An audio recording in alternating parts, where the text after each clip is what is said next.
വയനാട് വൈത്തിരിയിൽ കാറും കെഎസ്ആർടിസി ബസും കൂട്ടിയിടിച്ച് ഒരു കുടുംബത്തിലെ 3 പേർ മരിച്ചു. മലപ്പുറം കുഴിമണ്ണ സ്വദേശി ആമിന, മക്കളായ ആദിൽ, അബ്ദുള്ള എന്നിവരാണ് മരിച്ചത്. അപകടത്തിൽ പരിക്കേറ്റ ആമിനയുടെ ഭർത്താവ് ഉമറും 2 മക്കളും ചികിത്സയിലാണ്. ഇന്ന് രാവിലെ 6:30യോടെയാണ് അപകടമുണ്ടായത്. തിരുവനന്തപുരത്ത് നിന്ന് ബംഗളൂരുവിലേക്ക് പോവുകയായിരുന്ന ബസിൽ വയനാട്ടിൽ നിന്ന് കോഴിക്കോട് ഭാഗത്തേക്ക് പോവുകയായിരുന്ന കാർ ഇടിക്കുകയായിരുന്നു. ഗുരുതരമായി പരിക്കേറ്റ ഉമറും 2 മക്കളും ചികിത്സയിലാണ്. മൈസൂരു സന്ദർശിച്ച് നാട്ടിലേക്ക് മടങ്ങി വരുന്നതിനിടെയാണ് കുടുംബം സഞ്ചരിച്ച കാർ അപകടത്തിൽപ്പെടുന്നത്. ഇന്നലെ കൽപ്പറ്റ പടിഞ്ഞാറത്തറ റോഡിൽ ചെന്നലോട് വെച്ച് കാർ താഴ്ചയിലേക്ക് മറിഞ്ഞ് തിരൂരങ്ങാടി സ്വദേശി ഗുൽസാർ മരിച്ചിരുന്നു.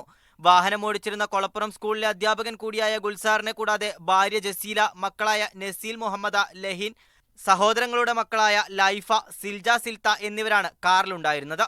ഗുരുതര പരിക്കുകളോടെ മേപ്പാടിയിലെ സ്വകാര്യ മെഡിക്കൽ കോളേജിൽ പ്രവേശിപ്പിച്ചിരുന്ന 2 കുട്ടികളെ സ്ഥിതി വഷളായതിനെ തുടർന്ന് കോഴിക്കോട് സ്വകാര്യ മെഡിക്കൽ കോളേജിലേക്ക് മാറ്റി.